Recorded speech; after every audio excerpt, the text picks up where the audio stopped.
சென்னையில் இந்த இடத்துக்கு பக்கத்துலேயே நாம் நிறைய தடவை போவோம் வருவோம். ஆனாலும் இந்த இடத்துக்குள்ளே போகணும்னு நாம் யாருமே நினச்சதில்ல. ஏன்னா நாம் இருக்கிறதுக்கு பக்கத்துலேயே இருக்கிறதுனால இதோட அருமை நமக்கு தெரியலையோன்னு தோணுது. எப்போவோ ரொம்ப பல வருஷங்களுக்கு முன்னாடி எங்களோட சைல்ட்ஹுட்டில் இந்த இடத்துக்கு போயிருக்கோம்.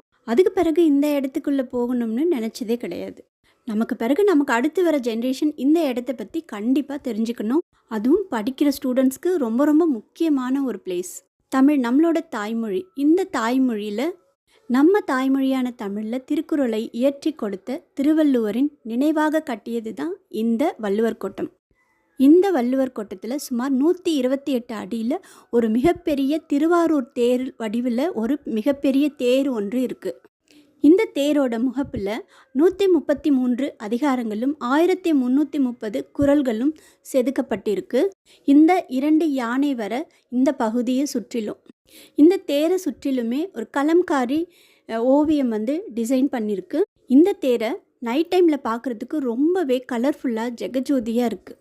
இந்த தேர் மட்டும் இல்லைங்க, இந்த தேருக்கு உள்ள இந்த தேரோட மேல் பகுதிக்கு போனோம்னா அங்கே உள்ள ஒரு பெரிய திருவள்ளுவருடைய சிலை பிரதிஷ்டை பண்ணியிருக்கு. இந்த தேரை சுற்றிலுமே ரொம்ப பிரம்மாண்டமான அழகான நிறைய இடங்கள் இருக்குது. இந்த தேருக்கு முன்னாடி நாம் உள்ளே நுழையும் போதே ஒரு பெரிய ஒரு ஆடிட்டோரியம் ஒன்று இருக்குது. அது இல்லாமல் இங்கே பொங்கல் பண்டிகை மற்றும் விடுமுறை நாட்களில் இங்கே கலை நிகழ்ச்சிகள்லாம் நடத்துகிறாங்க மாலை நேரங்களில். இந்த பொங்கலுக்கு சென்னை சங்கமம் சொல்லிட்டு ஒரு பெரிய நாட்டுப்புற நிகழ்ச்சி ஒன்று நடந்துட்டுருக்கு. இந்த வள்ளுவர் கோட்டம் லாஸ்ட் 2025 தாங்க புதுப்பிச்சிருக்காங்க.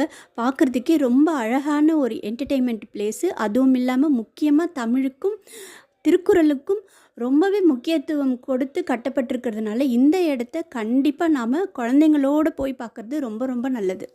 அவங்களுக்கு ரொம்ப யூஸ்ஃபுல்லாகவும் இருக்கும். வெறுமனே திருக்குறளை அவங்க புக்கில் மட்டுமே படிக்கிறது போய் அது பற்றி அவங்க நேரில் போய் பார்க்கும்போது இன்னுமே அவங்களுக்கு திருக்குறளை படிக்கிறதுக்கு ஒரு பெரிய மோட்டிவேஷனாக இருக்கும்.